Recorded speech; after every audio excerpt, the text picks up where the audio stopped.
Should we just say up front that the way I talk is I'm going to be constantly misgendering you the entire time?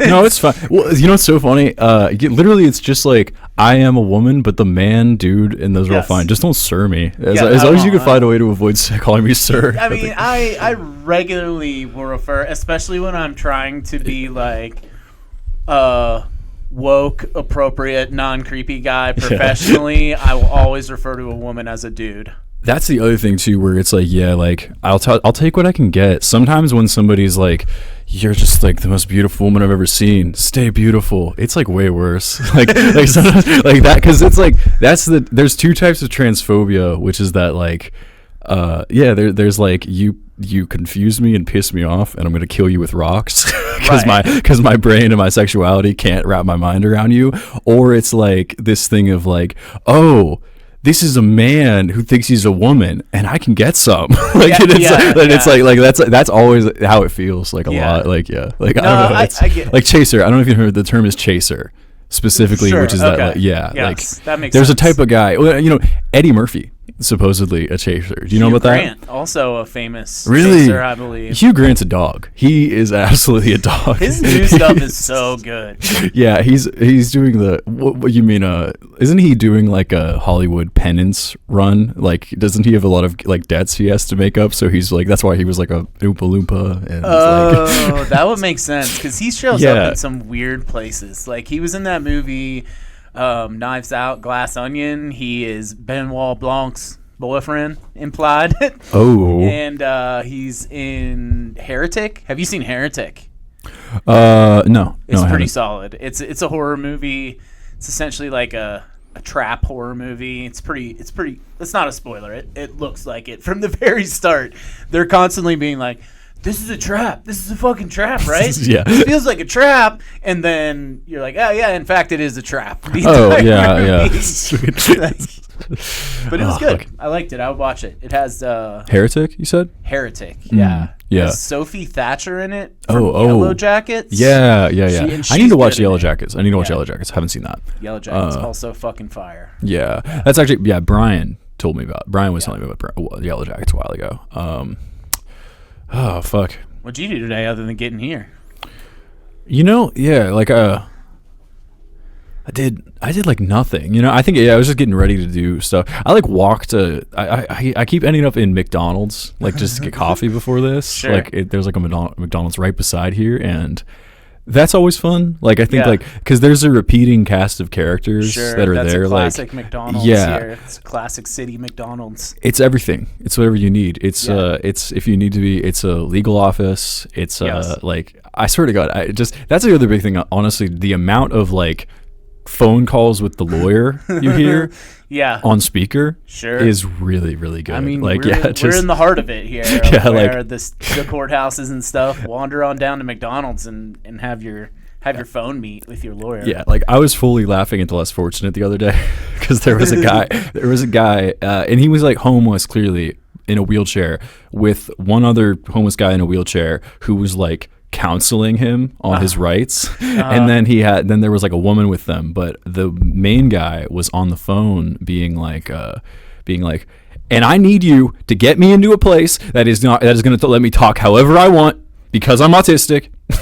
That was the issue at the last place. They wouldn't just let me talk how I want, and then they always think I'm uppity, and they kick me out.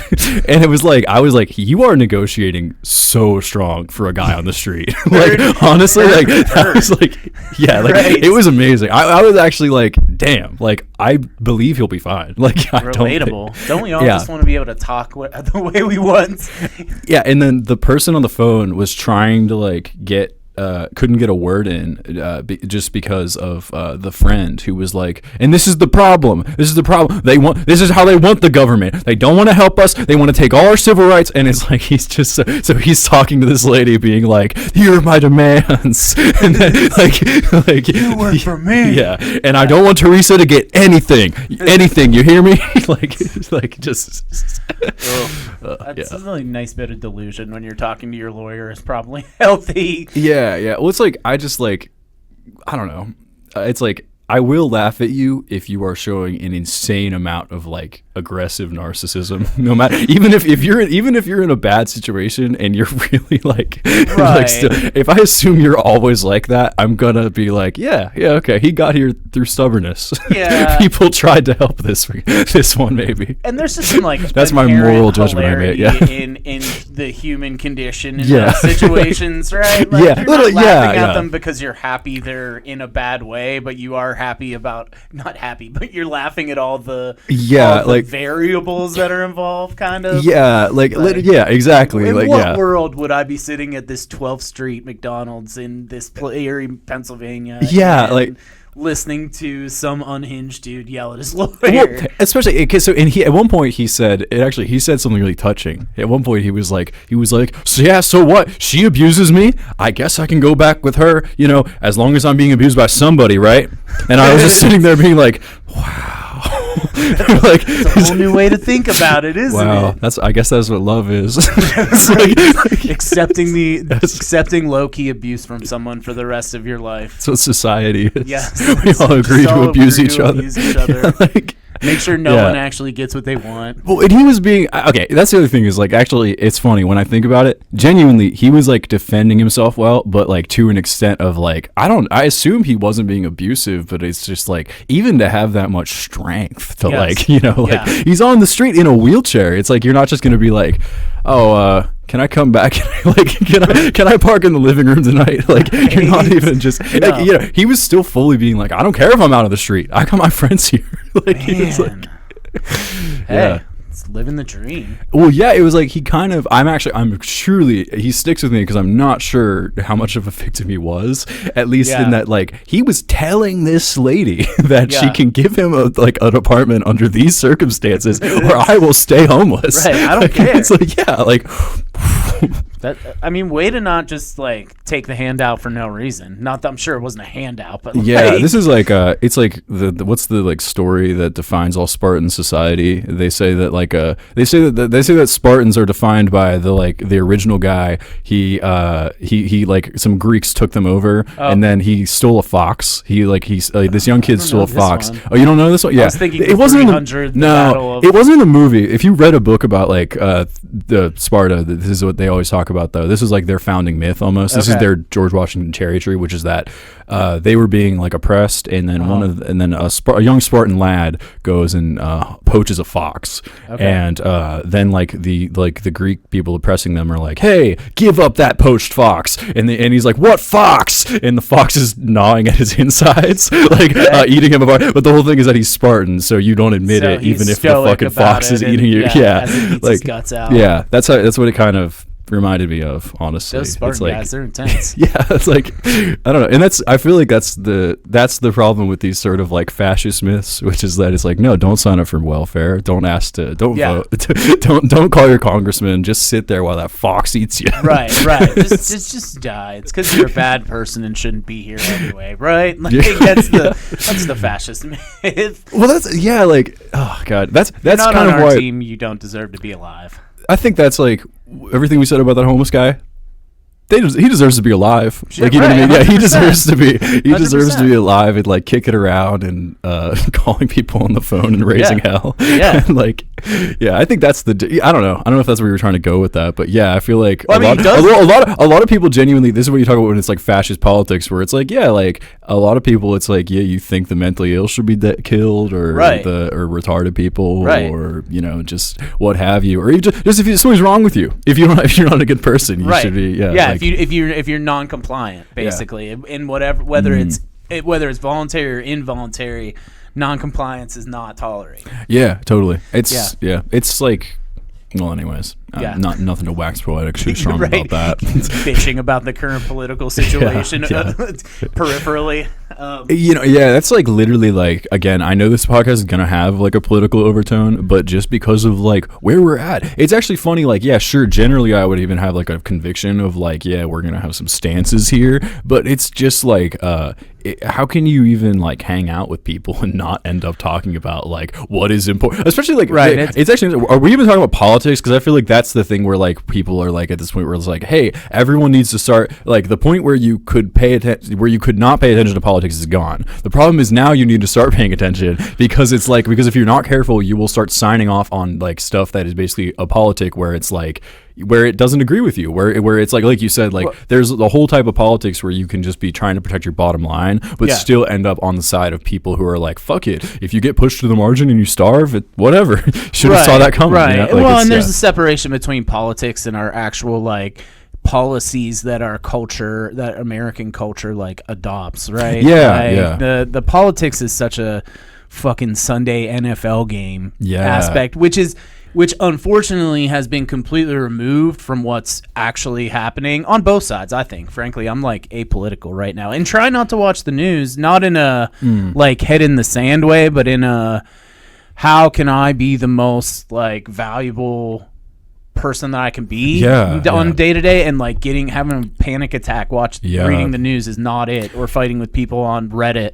All the experts. It's literally, I've seen people saying that it's like the fucking shock doctrine, which is literally something that like the Soviets were doing when stuff was going bad. Like it was like there's a whole era of like basically when there was like like you would have like cropping ups of like people speaking out, and then just sort of like the state would like clamp down and then also just hit everyone with a ton of bad news. Right. And like it genuinely like works. Just no, I mean, God, like what else? That's like.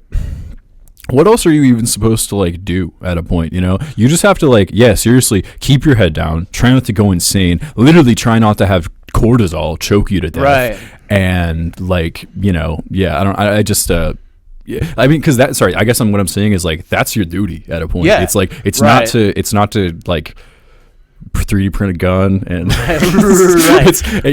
to be clear, it is not your duty to 3D print it is not your duty to 3D print a gun and take out an important well, I always think about that like whenever I start to get pissed off about stuff. I'm like I know like I'm gonna do my part, but also like my part is not like going to the Capitol and waving signs and like pitching a tent on the front of the Capitol building or something. You know what I mean? Like I have kids. I got. Well, and it's like, what is the point of that if you just get your head caved in by a policeman's baton? It's like I don't. I'm sure that. Anyways, that's. Speaking of cortisol. Yeah. I have something to share with you that I haven't shared. What? With a lot of. I started the test results back. Wegovy. What does Wegovy do? Ozempic. Oh, yeah. So I started that. Shots or? Shots, yeah. That's tight. Do a little shot in my how frequent is that? Once a week. That's cool. Once a week. I actually also have news. I got blood tests done yesterday, and I got my like T results back and stuff. So they're putting me on T blockers, and then soon I'm getting put on estrogen. So I'm fully doing it. That's exciting. Yeah. My testosterone, dead average, like 533, which is so funny because I thought it was high. I was like tortured by this body, and I thought it was like high. I thought that's why I was just crazy. I guess it's a separate thing. Which is firmly average T, but low estrogen. So I actually don't know how the balance works, but I had like low estrogen, normal T. So I think that might make you a little like I imagine it's a balance. That's it. That is interesting though, because like knowing you before like your current step in the journey is like I was like I would have said like Quinn is a relatively masculine guy. You had to ask like when you're living as a man, I would be like Quinn probably just does need some testosterone blockers.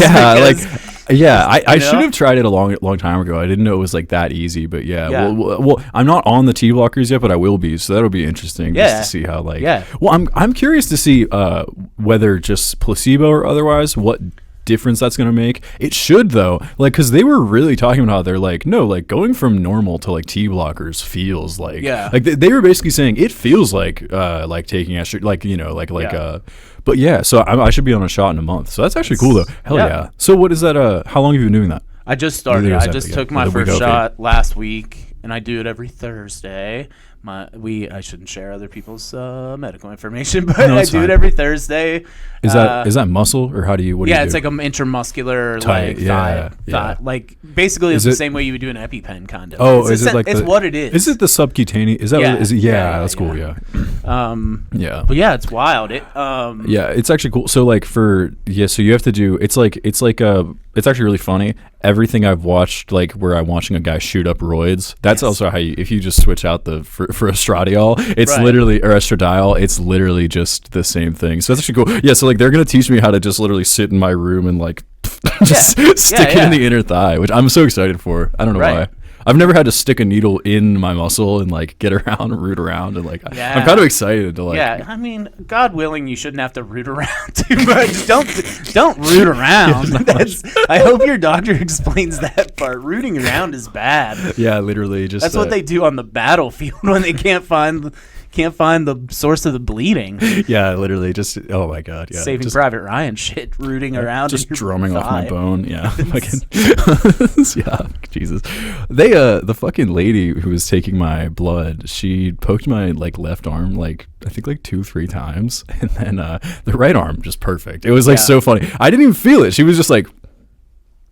It was like so fucking funny. Yeah. I don't know. Yeah. It was like last time she literally I was watching her do it. She jammed it in and then literally like circled it around, and I didn't feel shit. It's like it was wild to watch. It's wild when they're good at it. Yeah. Because I'm a person who's historically always been a tough stick, and I had to do like for different like legal stuff, I had to do like blood draws, and it's always a pain in the ass. And I had to go get just like normal doctor blood work done. Yeah. And it was just this teenage girl, like not teenage, she's probably obviously in her 20s or whatever, but just she didn't have the look of someone who was super confident in their job, and she just like pow. Got the blood out better than crusty old nurses. Like, it was great. Yeah, that's cool. Well, it's like you'd think that it's like a mix of like how could you fuck that up, but also it's like I guess if you just have a weird anatomy or something, but like, it should be so easy to like anatomy and like just like how your veins are in your body. I don't know if it's like if you're muscular, it would hold your veins in place. I don't know. I'm making shit up. I know that if you work out, you get more vascular, so they get wider and stuff. But that's like I assume that helps. That's probably what the nurse is like. I remember when I was in middle school, I had like I think I can't even remember what it was. Oh yeah, no. So in 8th grade, it was weird, but I had spine surgery. I had to have like a full like. I had spondylolisthesis, so my spine was like falling forward. It's like reverse. It was like slipping forward off of my pelvis and like pinching my leg nerves. So I would I would get like shooting pains and numbness after standing for a while. But I was growing really quickly, so it like went on a while, and that's why I ended up having surgery. And like after I had that surgery, I was like out of school for like a month or two while I was like fully recovering. And I remember one day I went in for like a checkup or something, and the nurse was taking my blood. And I remember like just in 8th grade, like hadn't really left the house much. And I remember a nurse was like, "Damn, you have nice veins." Erect, just a strong chubby. I got a nice main vein here. Literally, and then just like just so funny. It like just completely like she was not even remarkable to me before that. Right. You know what I mean? It's just like she was a nurse, and then she was like an issue. You love compliments. You can't. That kind of validation just gets you rock hard. It couldn't be, that shit couldn't be more just professional. Like, it's just like, well, I am poking them. it's like, yes. Oh, middle school. Good time. Just remember. I'm trying to think if I ever, like, I'm generally so self-conscious when I'm in a, like, professional doctor situation that I'm trying to imagine when I could... if there's any way that I could like get turned on, but without direct effort. Can I tell you this funny story? Yeah. Okay. So I was at the doctor, and I was there with my kids, and we have like our physician's assistant is like this younger woman, good looking, traditionally attractive woman. And for some reason, I really think she's got a weird thing for me, or she's like neurodiverse. I can't figure it out. Yeah. Because she was, one time I went in with a tick bite, and it was like months ago, and she remembers it like nothing else. And so the next time I go into the doctor with my kids, she's like, "Oh, I remember when you had that tick bite and your wife was out of town, and I just wanted to come home and take care of you." And I was like, okay, that's a nice thing to say. Sure. And then we go on and we start talking about, like, my son is 13, so she's like asking him questions about like puberty onset and stuff, and she said something about, we were talking about beards, and she was like, I love a nice furry Viking man, and with, you know, a guy with a big beard, and gave me a look. And the last thing, she has like Star Wars stickers all over her laptop. And somehow we got to the point of, which Star Wars character would you want to be? And I said, I think I'm a Chewie. I have Chewbacca energy. Yeah. And she said, I don't want to be a Chewie. I want to be with a Chewie. What the and hell? I was just I go everywhere. I go so hard to not. You would have to essentially like be like, this is full consent. Can we make love? Like, I am interested in you for me to even turn that part of my brain on. And she said that, and I was just like, huh? I don't know how to react to this. Honestly, if I don't, I will say this though. If it's like, if you're gonna have sex with a doctor or lawyer, there should be a legal statute such as ultra consent.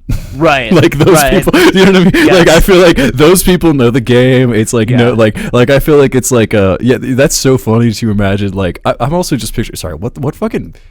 Oh God, I'm picturing like an old movie where there's like it's just. Fuck. Is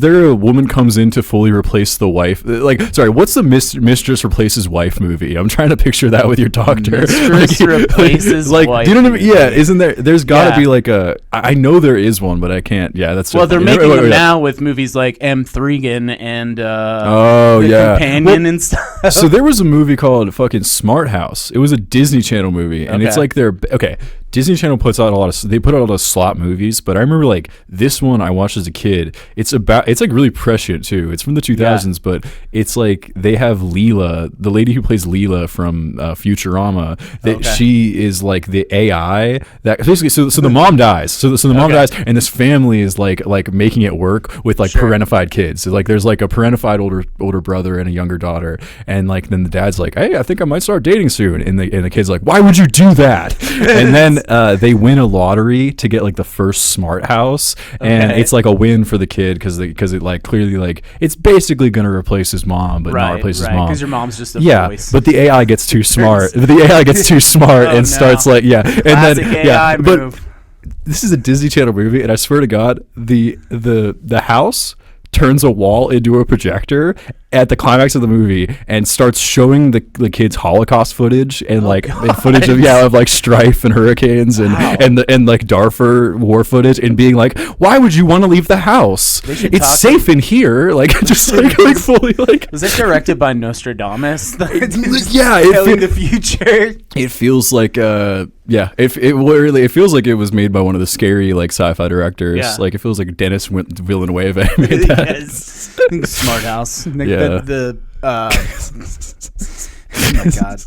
I just forgot a word. What is it called when a movie comes after a movie? Sorry, Smart House. It's still a horror movie, but it's just a bunch of nerds in a house. And it's scary because it's so boring. It's just like constantly, it's like Reddit house. Yes. We're always like, actually, Smart House. No one can get like a clear, concise point across without someone. I'm a triple board certified professional physician, and I spend all my time on Reddit correcting shitheads like you. Smart House. Dun dun. Smart House. Yes. Oh, dude, did you hear this guy? He's never seen the movie Zeitgeist. He doesn't know where the international banking structure came from. It's the clear opposite of the Ultimate Fighter. Like, did you ever watch that shit? I watched it when it first came out. A lot. Well, I watched it when Ultimate Fighting was like having its initial moment. Yeah. And I've kind of fallen away from it since. There's just honestly, I mainly like. I think I watched like the first 5 like seasons of it a while ago, but then I just watch highlights, and mainly it's like so funny. Like, especially like, I mean, have you seen the thing where the guy's like, he's like trying to fight another guy, but his teammates are holding him back, and he's crying, going, "Just let me bang, bro. Just let me bang." Like he's so pent up and needs to fight, but he can't fight because it blows the and then so he is literally another like I think it's Uriah Hall, like like another fighter is literally hugging him, holding him back, and being like, I do let you bang, bro. I do." No. The fucking, We were just talking about the mom replacement and the parentification of kid thing. Yeah. Linz and I were just talking yesterday about there should be a Weekend at Bernie's. Have you ever heard of the movie Don't Tell Mom the Babysitter's Dead? Yeah, it sounds familiar, Right. but I don't remember. 90s movie that was like the essentially preview for every PG-13 90s VHS tape that you had. Yeah. It was Don't Tell Mom the Babysitter's Dead. Babysitter dies. Kids like, unsupervised Lost Boys shit. But like, what if you mix that with Weekend at Bernie's and your parents died and your kids had to like use your dead corpse as kind of like a decoy so people wouldn't know you were dead? Do you think that would hit? I don't know. Yeah. Honestly, I don't think. I'll be real. Weekend at Bernie's actually is an idea that wasn't plumbed enough. We really needed to have more of that. It's such a good movie, especially like I think like we kind of need to do it with every demographic. Yes, I'm serious. Yes. We should do like two black ladies who are like just like new to their MLM. Weekend. They're like Tyler Perry's. Yeah, they're like, but they're like you know what I mean? Like the head bitch, like they're like head bitch dies, and then they have to make something work. God, it could never. It could be funny in every single like fucking the 9 way. to 5 version of it. Well, actually, yeah. Like no, not to. I feel like I'm killing the riff by getting excited about the idea, but actually, like, man, I mean, I'm laughing about it. It's like, fuck, Dad has an open mic tonight, and then they just have to like you're fucking like, yeah, we're all your kids are like we have a like they're like using your ID and like a handwritten note in crayon. Your daughter, they thought your daughter had the best shot at your signature. So it's like the youngest. Yeah, I'm just like, yeah, your two kids wheel you out, and one of them's sitting behind you, and like one of them's hiding behind the chair and starts jerking your head back and forth while it's like talk about pubes up yes, there, right? And I noticed my son has left more pubes than me on the soap bar, and I miss Dad. Shut up! I don't understand his notes. They look like a crazy person wrote that. Oh my god. Yeah. Weekend at Bernie's, man. I watched that when I was like 11. Your kid, trying to decipher your like comedian dad's joke book after he dies is also such a funny idea. The things that would happen if they went into my notes app and just cruised through it, like the shit that makes no sense in there. Like, what's the deal with poop knives? Instagram COVID? Yeah, what?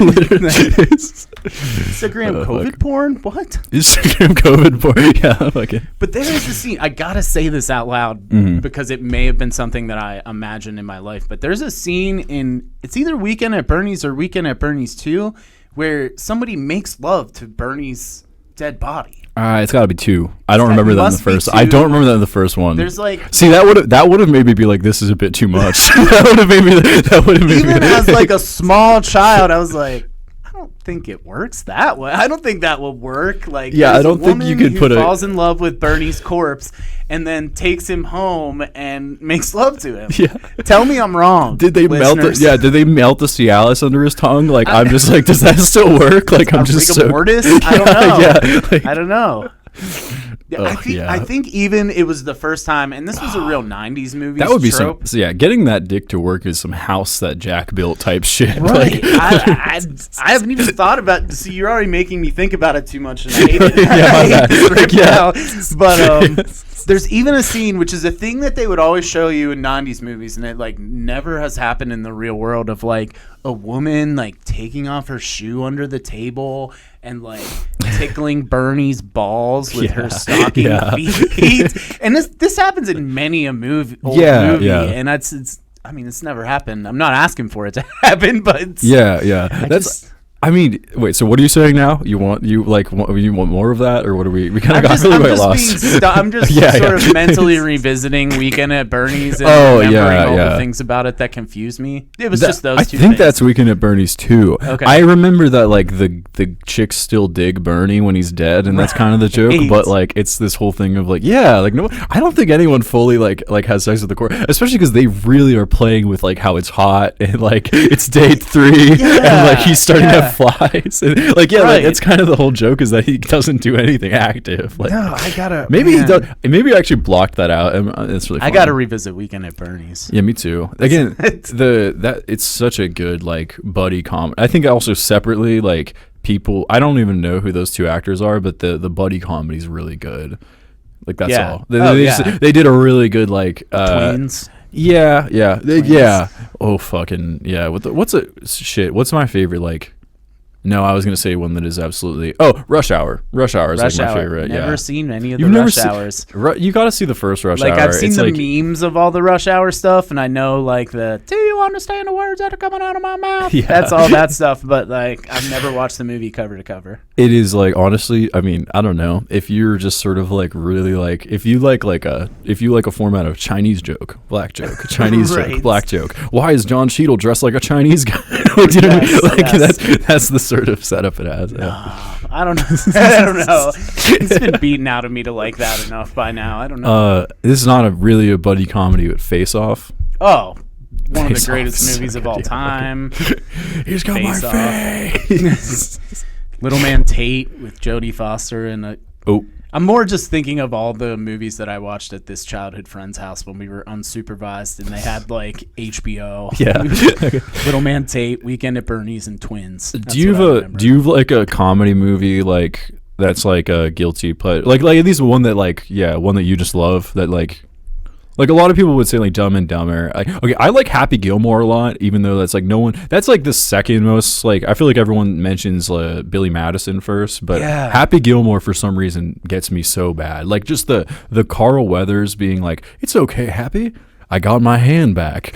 We've only just begun." Like the whole like there's just like I'm revisiting Sandler movies with my kids right now. So and they're great. And I love them in that. A lot of them hold up, honestly. Even like I now pronounce you Chuck and Larry. It's like I'm not going to say it like helped the culture forward that much, but it didn't set us back. It was like a fun. It's a fun movie. It's like totally like I trust Sandler in general to like be doing the right thing. Sandler's a likable guy. Heart in the That's right like place. well, yeah. Like what's kind of funny, like you'd think that like with like all of his like secret like evil money that he'd be doing stuff, but no, he seems pretty cool. Yeah, everyone likes Adam Sandler. He's like also he just wants to be normal and like raise his kids. It's funny, Jerry Seinfeld. You need to like Jerry Seinfeld's like putting away student protesters and like genuinely he is like a fucking evil warlord for Zion. Like it's like that would make sense. Yeah, which is so funny because he's Jerry Seinfeld. It's like, right. Yeah,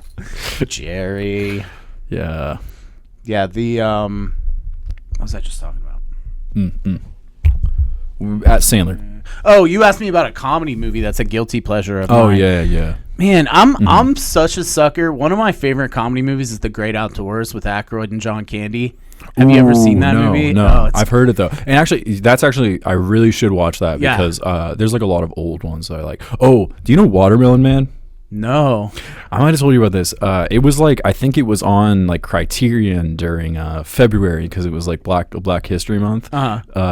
Watermelon Man is this movie where like I forget his name, but he's this black comedy actor who's so fucking funny. And it starts out, and for the first like 15 minutes of the movie, he's in whiteface, just being insanely racist. Like he's like you know the whole thing is like he's like, "Don't I love sitting on the front of the bus?" Like just like the whole time. Yeah, and then like he's like shitting on his like black bus driver. Just being the most annoying guy ever.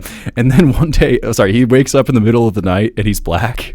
And like the whole sequence of him like noticing that he's black is so funny. Like it does a thing where he's just like, ah! And it like zooms out and then it does like a thing where it's like red, green, red, blue. And it's like, and it starts playing like jazz music when he's like looking at a black guy in the mirror scared. Like it's the best movie ever. And it's like, it's kind of like, yeah, it was one of the first like movies that really like kind of like take a stance and be like that. But I really liked it too because it ends with there's no cure. They're just like, I guess you were black the whole time, and it just didn't express itself until that night. And, they're like, have a nice life, mister. Like in the world you created. Yeah, and that's check it out. And that's actually how it like ends though. So it's kind of cool. It does a we're all black people if you're racist type thing. Okay. Yeah. No, I really like that movie though. It's really funny up until like it hits that like. Well, also I don't know 70s movie. I will say. Oh, it's a 70s movie. Okay. Yeah. I will say really old movies also always make me laugh because they're like responding to like the conservative culture of the 50s, which was already so like crazy in itself. Yes. So same thing with John Waters movies. It's like I feel like the 70s are so good because they like play on propriety so well. So there's something that's just so rich when they like really like the satires still hold up. That's all. Yeah, and they also and like also, really presuppose a certain amount of cultural rot. Like the Great Outdoors. That's the 71s or 70s. I think it's the late 80s. Yeah, it's a little more 80s because John Candy's big. It's like post Blues. I forgot Yeah. Candy's like an 80s guy. Yeah, it's in that Uncle Buck stretch. Definitely in the same stretch of movies like Uncle Buck, The Great Outdoors. Yeah, Planes, Trains, Summer Rental, Planes, Trains. Yeah, I'm just such a Candy stan. If you I love them too. Actually, I haven't seen anytime a movie like goes. That's why I've seen Planes, Trains, Automobiles because like anything with John Candy, I will watch. Yeah, hell, just because of I don't know if this is funny to you to like because like I know you hearing that you like John Candy because of my age. I was like John Candy. Oh, that jazz guy that saves Kevin's mom. And like not jazz. He's a polka king. Well, that's what I mean. My fucking dad would always be like, "That's John Candy." So like, I didn't know who that was, but then when I started trying to chase out who John Candy was, I was like, "Oh, he's awesome! Like he's that funny and everything." Like it's just like the other one that was that really hit when I was like 10 or 11. Cool Runnings. Yeah, okay. John Candy's the coach in Cool Runnings. Yeah, I was like, there's something. He's in Cool Runnings. I actually love. So I love that movie from when I was a kid, but I did not realize that Candy's in it. That's cool. John Candy is the coach. Candy went way too soon, wasn't he? Wasn't it just a weight thing too? Was it coke? I think he was a chain smoker and cocaine too, which is all like you're pretty much. You might as well wake up in the morning and jump up and down on your heart when you're doing that. And I think that's exactly what happened to him. Yeah. Like, same thing with Jerry Garcia. Just too much junk food, too many cigarettes, and good hard drugs. You got to choose something. That's you have to choose like what your vice is, honestly, or at least like have a different vice each week. I think that's the only way. Right, rotate the vices. Well, like I always think about that. Yeah, where it's like, fuck. I think like the rock stars who look shitty. The ones who were pounding Jack the whole time they were doing. Right. I think that is what does it. Like honestly, I think it's like like if you're just pouring alcohol on top of like because I know how being coked up feels, and you're already pissing all the time and stuff. Right. So it's like you're already dehydrated if you're a fucking cokehead. You gotta be like and I'm talking chronic. So we're talking like weeks of like you are waking up drinking enough water to maybe like piss brown, and then like that. To not have blood come out of your body. I think that's what really makes the beautiful angel elf. Rock star that you were die. Yes, he's replaced by an ogre. That and cigarettes. I'm convinced cigarettes are also like such a. They look so cool. Yeah, but it's you're like smoke curing your own skin and body. Yeah, it's so funny. I'm gonna have to quit nicotine soon just because I'm actually like my hydration levels are low. I was looking that it's like weird, like I'm dehydrated. So that's my big thing where it's like like I'm noticing it too. So I'm gonna see if just cutting off nicotine will help, but it's especially because going on T blockers. It's diuretic. So actually, I'll be like, so I just wanted to watch that. My hydration's already low, so it's like, you should also just straight up pound water. You try though. You just think you run through it. I drink like 5 like glasses of water each day because I'm just always hanging out, and I like have a glass that I refill. So like I thought that does it because also you get food. So the thing is that like if you're eating food, you get like 2 cups. The thing is that like you get like a certain amount of like hydration from food, and then also that helps your body actually use the hydration. So that's like a thing of like I don't know, and vice versa. Good hydration helps your body use the food too. Good to know. Yeah. Well, that would make sense. Yeah. Well, that's the thing with the Wegovy of I've like had the body's like so interesting. Sorry, it totally is. Like the way that it's working, or like the effects that I've noticed already is like it throws the brake on that like hedonic eating impulse. That's it's times like the 9 o'clock to 10 o'clock hours just munch out time for me historically.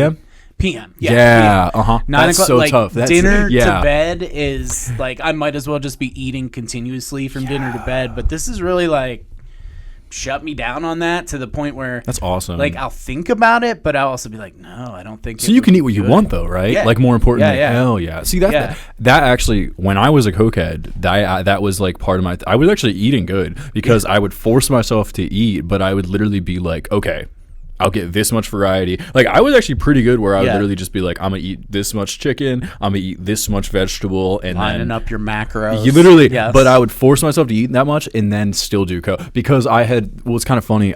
Let's not act like this is all good. I was doing it because I realized coke wasn't fun unless you were like, you can't like you can't go long periods of time without eating and still have fun when you just don't get the same dopamine. Right. So I was like trying to, like, and I mean, just that's cooler. generally after a while, you don't get the same dopamine without incredibly larger amounts of cocaine too. Yeah. Like, Yeah, I had a burns that really, out. well, yeah, I got depressed for like a long time afterwards. And that was actually what was hard about quitting cocaine, was that knowing like I probably was going to have like a big serious like slowdown in my life. Like, like it definitely kind of handbraked everything for a while, but it was cool because I got serious. That is the only good thing about quitting opiates, is that I feel like while the actual like acute withdrawal is pretty miserable, and any quitting anything, like the first 3 to 6 months is gonna suck. But with opiates, I feel like I did get a little bit of like, oh wait, life is okay, more so than like when you like do a bunch of cocaine and you're like, everything is gray now. Like, why did I do this? That was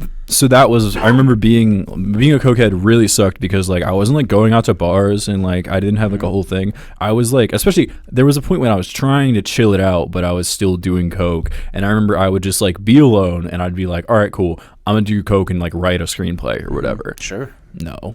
You're gonna fucking do it, and then you're gonna like sit there, maybe bat out 2 sentences, and then do more coke. Right. You know, and then it's always a game of that, you know. Yes. Or it's like, I mean, I couldn't even watch movies. That was the biggest Right. thing. I couldn't enjoy shit I was doing. I couldn't sit down to write. I couldn't sit down, snort, and then play guitar. Anything. That was the worst part, was just that it's like, it really hollows out your life, where it was like, I just realized that I didn't want to do anything else. It was like, I just want to do more coke. And right. like, That was that's always kind of my experience with cocaine, is that the when I was using, is like just the addictive cycle is so compressed, because you get such a crazy rush, and then as soon as that like rush starts to fade, you're immediately like, I gotta get back there.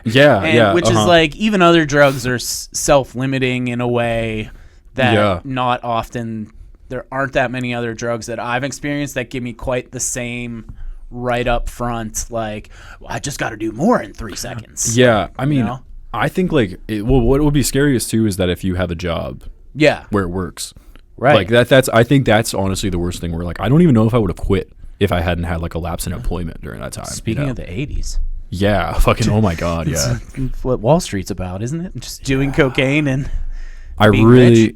Well, that's like, the coke was good back then too, you know, to an extent. It's like nowadays you really don't know where you're getting to. Sure. So that's like could be the whole fentanyl. Yeah, thing. I mean, or just boric acid. That honestly, just shitty coke with like, you know, stepped on stuff, like especially, I don't know. And I never got into it much. So that's a big thing where I'm just like, I think I was like, because I bought 9 grams and like 8 balls, so it was like, I think I was largely snorting some pretty stepped on shit. And like, I don't know. I just still think where I'm like, like I wonder how much of that like itchy, sweaty feeling there was just like, like what a cleaning product. Like baking soda that I'm accidentally snorting. Like, totally. Changing my body's pH level by accident. I mean, it can't be good. No. Or I mean, hell, I think my left nostril doesn't even like, run the same. You know, like I genuinely mean this. There's like it like, I think I like lost a little bit of tissue like right here, because of just constantly being constantly like, bloody. numbed up. And now I have like, I can't even explain this. I feel like someone took like an ice cream spoon and went like almost, you know what I mean? And now it literally, I can tell, because this one runs more though. I'm gonna tell. I think the like geometry shamed, because now like I keep getting like, it's weird. I have like a runoff down to like here, whereas my other nostril, it'll like catch here, you know? That may not make sense, but I'm like, but also, it didn't happen like that before. Now I kind of have like, I think I fucked up one, but it's weird because I was erring on my right. I was trying to focus. I was trying to just use the one nostril, because like, I love man, drug rituals. Shit that's like, this will be healthier. You ever? Well, did you ever like gum it? Do you ever gum cocaine? I mean, play detective. As it was talked to me, if you didn't gum it, you weren't doing it correctly. So I hated. So actually, that was one of the things that made me realize I hate coke. Was that like, I remember I had a night. I got like an 8 ball, and like I think I went crazy. Like I did a whole gram in a night, which is crazy for me, because I was just like letting myself go.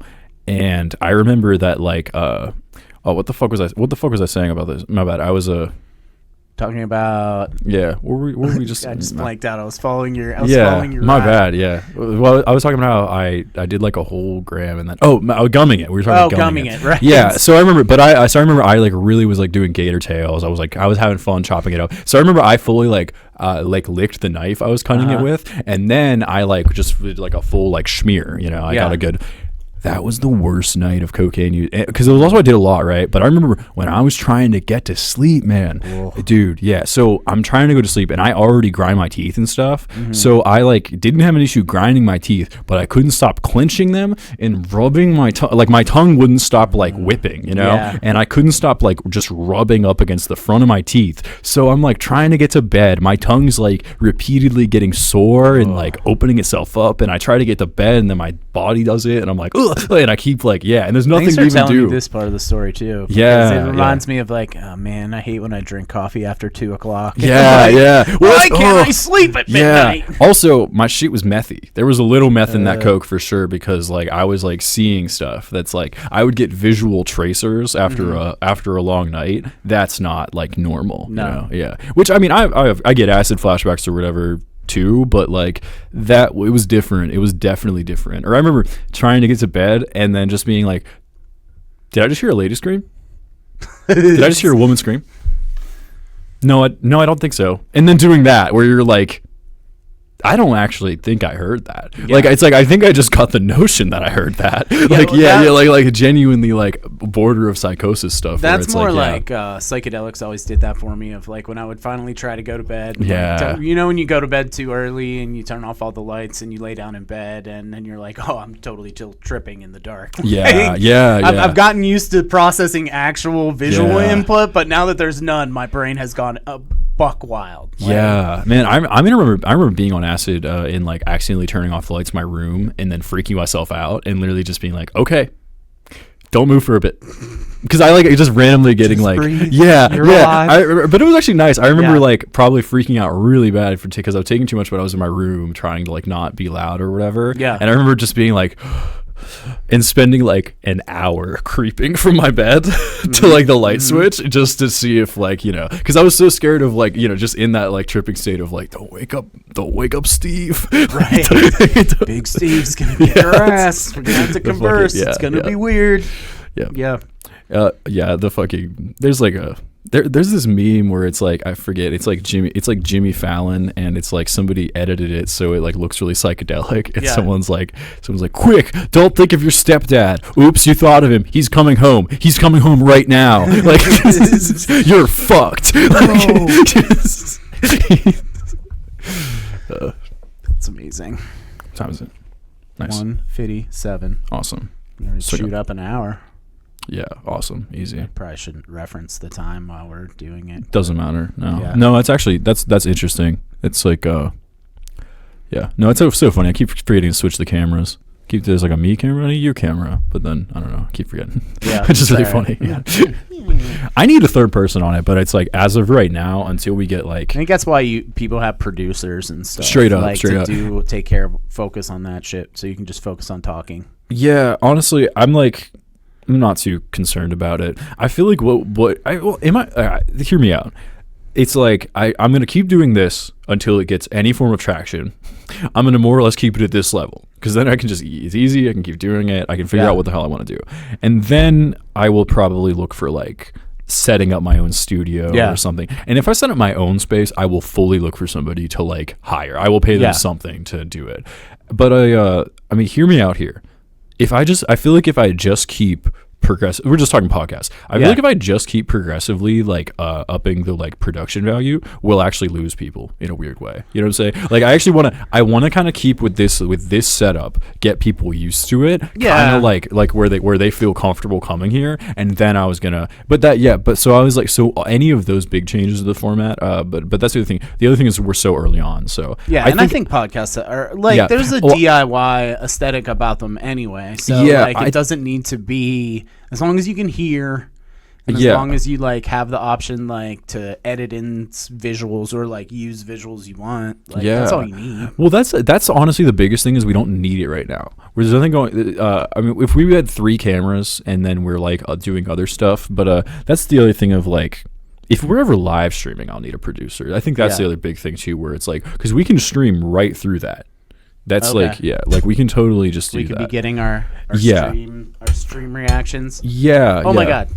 Well, it's like, so honestly, that's actually a big thing that I want to even do is that, like, I was considering, like, well, I always just want to throw on some dumb movie and, like, watch it with people. Yeah. So I want to have, I was thinking about having, like, comedian watch parties just for like, random stuff. But, like, specifically, like, I was going to choose, like, movies that are kind of crazy. So literally, like, the way we host it would be like people get in and it's like basically I was gonna watch movies that are crazy. So like we can't actually stream the movie, but I was gonna have it that like you can join like this thing where it's like you can see the movie and also we're there. You know what I mean? It would be cool to like do kind of a mystery science theater crib. That's the one thing that I always imagine renting out like the movie house or something or some place like that and just having a couple people with a microphone and everyone else is just watching this bad movie, hopefully laughing. I was considering the comedy show I'm starting. I was like gonna see if they would want to do like a John Wall. I was gonna do like, hey, like Quinn, we have a comedy show with like certain amount of comedians, and then do that weekly. But I was gonna be like, and then afterwards we just put on a John Waters movie for like an hour. Like, and then like, and I was literally just gonna be like, there's so many to choose. But yeah, like I was just like, there's so many John Waters movies, and like I genuinely think like that sort of like queer comedy would be like such a good thing. But yeah, so I don't know that, and then even like. I mean, there's so many movies. Honestly, that's like, I mean, comedians just love to talk about movies. That's like a big thing. Right. Like, I would talk about movies. If someone had a movie podcast, I would just want to listen and be on it every day. Watching watching 2001: A Space Odyssey with a few comics would be really fun. Yeah. Right. Yeah. Those monkeys, those Neanderthals at the beginning, the obelisk. I watched that in like the shittiest apartment I ever lived in Pittsburgh, and that was above an Italian restaurant, and was just like watching it on my bed on the floor, and it was whoa, sorry, but yeah, that movie really freaked me out the last time I watched it. 2001. Yeah, I don't think I ever necessarily made it to the end prior to that, or at least I was not in a coherent state that I remembered what the end was. I had a hard time. So I had a hard time getting through that movie for a long time, and then I think like a while ago when I was like having like acid days, I started watching it, and I remember I watched it like twice in a row on acid, and I'm gonna say I really dig it. Actually, it just like takes it. It's so heady, dude. It's so like you have to. It's one of those movies where it's like like the first time it's like an experience, and then maybe the second and the third time you try and like piece it together. I don't know. Well, it's like I read the book, well, and basically he gets turned into a new god who comes to Earth and he changes turns into the Star Child. Yeah. So it's like that's kind of the like. Well, so it's like. Is that a cop-out ending? It's like it could be, but it's like the book is. It's like a new. It's like the New Testament is what that's supposed to. Like, right. Right. And the book makes as much sense as the movie. It's like yeah. Man, Apocalypse Now is my big one. That was like a sort of a psychedelic, weird, like what's going on rewatch. I watched Apocalypse Now so many times. Yeah, I was just gonna say that's like that's probably my favorite movie. It's probably that and Mandy. Those are my two, like, no one can take away. Those are my two, like, favorites. Yeah. I might grow out of that eventually, but I will say, at least, like, for this era of my life, of, like, the 18 to whatever, I love Apocalypse Now and Mandy. I've been on an Steven Spielberg kick recently, too, like OG Steven Spielberg. I've been on Cronenberg, but what do you like? What do you like about Spielberg stuff? What have you watched the original Poltergeist? Yeah. I love ago, it didn't stick with me. I think I was just a shitty little kid, but and I mean, I guess when I was a kid, like that, the movies like Poltergeist were coming out when I was a kid and were the best like thing that I could watch. You know, like that. I like his combination of like practical effects. His music's great, but anyways, I love. So Poltergeist and E.T. watching E.T. with my kids was pretty fun. Yeah, E.T.'s so fun. Yes. E.T. is such a good, especially, man, I even like, it's so funny. I remember E.T. was what made me start playing Dungeons and Dragons, basically, because I had like found my dad's books. And then like I was like, what are they playing? Like I was like, I just love that type of stuff. So I was like, what board game are they playing? And my dad was like, oh, I played that when I was like that, you know, in that era. Like, and then it was like, so it's cool. So that was like, I mean, I'm not big into Dungeons and Dragons now, but like it was wildly formative for all my creative stuff. Like, it was only on this rewatch that I realized they were playing Dungeons and Dragons. Like in my head, my memory was like, oh, they're playing cards or something. And I also didn't realize they were supposed to be like teenagers. Yeah. Yeah, Like yeah. I haven't watched that whole movie probably since I was 12. Yeah, and I yeah. was like, these kids are supposed to be teenagers. They're not smoking cigarettes. Like Yeah, in my yeah. head, they have like cigarettes and Oh, beer all shit. around Yeah, the table yeah, and are yeah. playing like Yeah, cards, but they're not. They're playing D&D. Yeah, that's so fair to remember though, because it's like that's like older brothers at the table playing D&D. Right. Young kid is like it's trolling around, you know. And that like, living room, that that's so fair kitchen to, vibe they had really reminded me of like, I don't know, like Yeah. a kitchen that I grew up in where definitely like my aunts and my mom would be Literally- like sitting there smoking cigarettes. Yeah, well, so like, I had one aunt that I went out to Arizona to see when I was a toddler, and it reminded me of like her house specifically. So I had like a, you know what I mean? It was like, yeah, like I always picture it as like the one southwestern house I like knew of. Fuck. Sorry, I wanted to mention you watch Cronenberg stuff. Sorry, Yeah. because now there's Brandon and his dad who put stuff out competing, which is awesome. I watched that Infinity Pool. I didn't Did watch you watch that Infinity one? Pool. That's the Did you one with the I'm blanking on her name. Yeah, Mia Goth. Mia yeah, Goth, yeah. Did you see Possessor? I haven't seen Possessor. Possessor kicks All right, ass. I watched Possessor. Man, Possessor is especially like that was such a good like it was a it's like everything. It's like it's about a lady who gets put into, well, basically she works for a company and she's like an assassin who ports into somebody else's body, pretends to be them for like 2 days, and then like kills some important person. Yeah. And it's like really gets into the like how she works for a corporate structure and like everyone's body is forfeit to corporate interest. And then like she takes over like the guy's job is that he's a data miner. So she takes over this guy's body and then takes over his job where he has to like look into people's webcams and like mine data like about it. And so it's like just it had everything. It had everything. Yeah. I don't know. Oh, also sorry. It had Andrea Riseborough, the lady who plays Mandy. Sorry, that's the other reason. Like, I love her. She was, she's so good. Yeah. Dungeons and Dragons. Do you play Baldur's Gate 3? No. Yeah, it's a kind of funny that came out just as I was like, just as I like fully got disillusioned with Dungeons and Dragons. So it was like, I'm not gonna leave Dungeons and Dragons with people and then start playing it alone. Right. I still think Dungeons and Dragons is like I find it.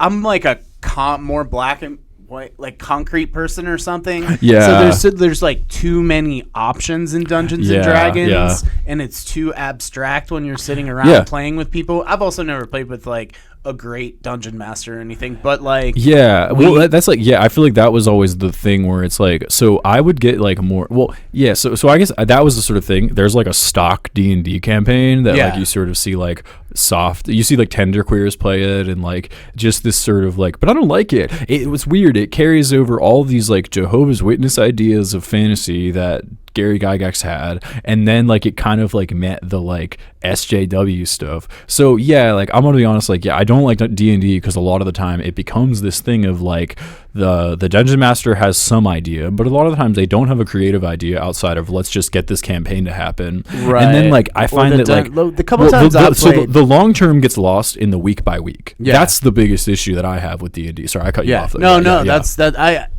I get that. Every time I've played D&D, it's just turned into like an extended, I shouldn't say every time, but many of the times that I've played it with like one person who's like, oh, just throw together a campaign for us.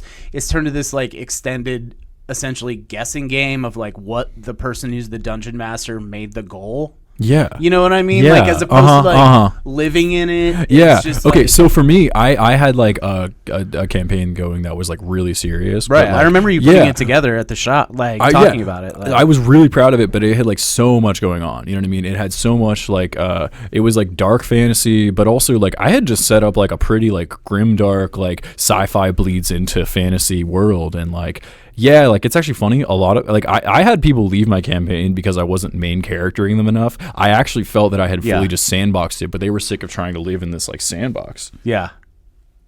So funny. Anyways, I don't know why someone's trying to call me right now. How dare they? No fucking respect. No one ever. None whatsoever. Me. My phone's been sitting here the whole time. Hasn't done a thing. Yeah, I wish no one had called me. That pissed me off. Now I'm fired up. Just grow up a little bit, and people will stop calling you. I'm fucking podcasting. I'm Come fucking yeah. We're doing the work. Yes, this is the work of true creativity. Culture war frontline. Yeah. No, I know things are serious because there's this fucking YouTuber I follow who like posts Minecraft like tactical tutorials. Oh, like the whole time so it's a guy in like a plate carrier, and he's like, so if you're running a guerrillas resistance force in Minecraft, it's very important to understand that you cannot take prisoners. Let's say you guys stop a convoy controlled by the occupying force, and you ambush, you take all the stuff. There is no way to take prisoners in Minecraft. When you were a guerrilla force, and I'm like, what the fuck are we talking about? He just took all those videos down. Nice. He had like 10 videos talking about how to fight the government. How to fight the government if they come after you. Nebulous politics. Nice. I just know this guy is moving. Yeah, really, I could not tell you whether he is a leftist or far right. Yeah. But I know it's getting serious because those just disappeared. I was watching those just as I'd sip coffee. Do you think if you got rid of the internet, you might think things weren't getting serious and everything was fine? Like, do you think we're experiencing like a media experience primarily right now versus like a real world experience that impacts our day to day? No, I think we're pretty isolated in that sense. Yeah. Okay. Yes. In a way, right. I would say that if you just wouldn't look, it wouldn't be real. But then it's but I would say this, but then you're just gonna get blindsided whenever we get hit with some crazy weather event. Right. I don't know. That's no, you're right though. I definitely see your point. I mean, and I'm not. I don't know. Yeah, it does not have to be, me enough to be that's like a relatively apolitical statement of like. I didn't take it that way. Yeah. No, actually, I think you were. I wasn't calling it the fake news. I wasn't saying that. It's funny. I could tell you were just bringing that up to kind of say that. Yes. I mean, that also is just a very funny premise. I don't know. Right. No, you're right. This is just something to do. Yes. Right. It's like another. It's like another internet hobby. Like I can get mad. Yeah. And it's funny if you get deep enough into Reddit. So I'm fucking old, and I have lots of. Sorry, if you don't ask that question. You not asking that question actually would be kind of more disingenuous and you know what I'm saying. It's no, you should be should we be doing more than podcasting, or is this something that is just a thing to do? It shouldn't just be a thing to do. Yeah, sorry, you were saying. Right. Yeah. Right. And I don't even mean in the sense of podcasting. I mean more just the general news and the general sense of freak out that's going on. You know what I mean? Yeah. Well, I think it's real now. I think the Chuck Schumer stuff. I think that's a big thing of especially I think I think it's the Republicans. The Republicans the Republican. I wasn't gonna go into that. That's so funny. The Republicans I feel they the ball's kind of getting out of their hands and into this it's just very clearly corporate controlled. Yeah. And I also think the Democrats point being. Chuck Schumer gave up a lot of power just to protect the stock market. Very clearly. He gave up a really good, basically, he had a shot to actually slow down and gum up the Republicans by, he could have threatened a filibuster. He could have, but the problem is that, so my point is just to say that, I do think we're at this point where, establishment liberals and establishment Republicans are both oh, shit. It's not even working for us. You know what I'm saying? I think at this point we're seeing people who make $200K a year be oh my God, I do not make the cut. You know what I mean? I think we're seeing people. So that's what it is. I actually do think. So I think now it's kind of real in that the isolation where it's not hurting people in the margins anymore. It's hurting the stock market. Right. And when rich people, I think that's honestly the big thing. And so true, man. No matter what, too. We have fucked up bad enough that no one can fix the stock market. So you know what I'm saying? So literally, Chuck Schumer just voted to continue this resolution out of fear that the stock market would go down. We're still mad at him. I think so. I'm just not to even. I do think it's real. I think we're seeing that it's so bad that now we're gonna actually be able to the system is so bad that now we can actually look at the people in the system and see who to blame. You know. Right. I mean, I think it'll be progress. I don't think it'll fix things, but I think I at least I do think it's real. I don't know. Yeah, I shouldn't say it. Not real is a poor choice of words on my part. That comes from me as a super outside of being a felon, I'm pretty low on the list of people that they're gonna come for. You know what I mean? I'm just like a cis straight white guy. Like, which is like the fucked up thing is like I'm relatively safe, so it's easy for me to be like, I could just put my head in the sand. Literally. Well, that's honestly yes. Not that I'm trying to put my head. I'm in happy the sand, you said that because I would have had to say it, but I don't want to fucking like No, I mean, that's it's totally like fair. I think that's the worst part too is that it's like like I would agree with you, but it's like like when I walk the street, okay, like when I walk home today. It'll probably be fine, but I might have someone like pop off and get weird about it. So that's sort of my thing where it's like, so that's my metric though. I don't like, but also things are fine. So that's the other thing where it's like 9 times out of 10, if I just keep confident and keep walking, I can look as weird as I want. No one bothers me. Right. So it's like, so that's the thing where it's like, but so and this is really fun. So I'm not a black trans woman though. Black trans women though get killed even at like a rate way higher than white trans women. So that's like, I don't even want to play I'm a podcaster. That's the other thing where it's like, hell, like I'm having this opportunity to like just do exactly what the fuck I want, even being very poor, which is like a privilege in itself. Speaking so it's of being like, a podcaster, could you just like edit out my incredible privilege of saying it's not real? But more what I mean is just like I'm not gonna the do. mental health. I'm not gonna do that because no one knows you, and I don't think people are even gonna like know. You were talking. Okay, sorry. You came at it from like a mental health base. You're literally. That's where sorry. You were talking about like how we're talking about the border between like taking up a banner and just taking care of yourself, right? You know. So I was just you're so like real. I think you were just trying to be like I don't think dismissive of it. You were just trying to be like, can't we actually sit back and feel good a little bit because there's a lot of progress going on, which is like, which is also in a way fair because as everything, like I'm a bit of an accelerationist. I do think things have to break for people to actually decide to fix it, you know? Yeah. And like, so that's sort of my thing where it's like, I do think all this bad stuff we see, like people, I mean, I have faith in people in that like people are gonna try and snap up the opportunity to fix this stuff. Right. So like, I just like, I kind of agree with you. I don't think like just to take it, the best way. I don't know. Right. Also, I mean, I don't know. I do not want to, I mean, one of these days when I'm podcasting, I'll get really tired and just be like, fuck it, we're fucked. All trans women are going to Guantanamo, Right. And we're just not there yet. So that's sort of where I'm just like, I don't know. Yeah. It's real. And I generally, while I'm currently... I'll cut it down so it's like more fun, but just don't worry about it. I'm not no one's even going to listen to this extent. And also, it's interesting because we are actually like friends. I swear to God, I don't think for a second that this got like tense. No. And it's more my reflection on like also what the implications of saying that it's not real, because for some people it's fucking real. Like, well, and speaking of real, I just want to grab like conversations that are real, and that's what this is. Yeah. Also, like, I want everybody to listen to this. Right. So actually it's like important that like everybody that like, well, I've got my thing, and it's like, honestly, even like I want to not mention that I'm like trans. I wish it would just be a thing if people would like see that there's a progression and like, but it's like I have to because it's politicized. So that's like, we're just kind of talking about where it's like, but there's gonna be this thing of like me talking to a normal ass person who has no reason to like normally deal with this stuff where it's like I'm explaining it. I had the same thing with Christian, like I had a moment of like, I just felt I had to take it. Like, I don't mind him like slipping up or whatever. It's like, but for me, it was like I had to take a moment to just be like, here's what the deal is. This is why I'm asking this. Like, and I think I want to, if nothing else, be able to like look back at this bullshit podcast and have it be like, yeah, this is what I was doing. Like, and like just have it where it's like, this is my way of like not fighting, but it's like also okay. I'm jumping around a bit, but no, it's all right. A lot of I was just gonna say thanks for. I was gonna say thanks for calling me a normal person, but then you included Christian in the normal person group, and you guys are pretty. I feel pretty neutral about it now. Why? You got bullies. Most people are bullies. No, I fucking love Christian. That's so funny. Good, no, like, well, you got. You know what's so funny? I was giving shit. You straight white guy. He's also in the same progression that you're on. Right. That girlfriend's gonna turn into a wife, and then it's gonna turn into kids while he does comedy like you. And that's what I'm talking about. Is I hope he doesn't have any legal repercussions.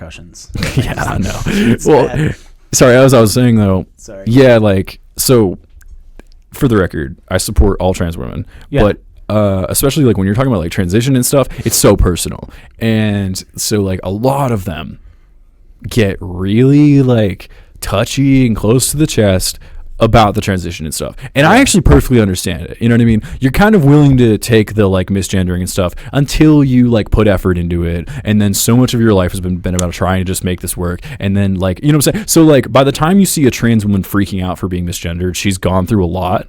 Yeah. But I have a higher bar of tolerance for this sort of type of stuff. Right. And I would way rather, like, even like, I don't know, I really look, a lot of the times when somebody comes up to me, and even if they have like a strong opinion on the trans thing and they won't like kind of give me what I want, I am totally okay sort of like trying to massage them into a place where it's just like, I'm just a normal person. Right. I'm going to do my fucking thing, and sorry, it's debatable. It's like a your word against mine type thing. You can say that I'll always be a man. I'm going to grow tits in a little bit here and maybe get bottom surgery, and then what are we fucking talking about? Yeah. Chromosomes? When are you going to take my fucking skin tissue and look at my, you know what I'm saying? It's like, my chromosomes aren't tattooed on my fucking head. Right. You know? And it's like, but yeah, I guess I feel that I can like, that I'm willing to have these conversations, okay? Yeah, yeah. A lot of trans women won't, because it's this thing of like, why should it be a debate? But we're losing that debate if we don't fucking talk. That's honestly my big thing, where I'm just like, yeah, like we will get politicized and we will be eradicated unless there's actually like versions, like some of us who actually stick up and will be like honestly, my thing, I will go out anywhere. I don't give a shit. Yeah. I'll go out in public. I will defend myself. I haven't been at a comedy show where the crowd gets aggressive with me, but I'm waiting for that fucking day. Like, you know what I mean? It's like, sorry, you know what I'm saying? Like, it's like, I don't know. All right. Take care. Thanks for writing, okay? Write back soon, man. Stay brutal and sick. And don't forget to send back my stamps.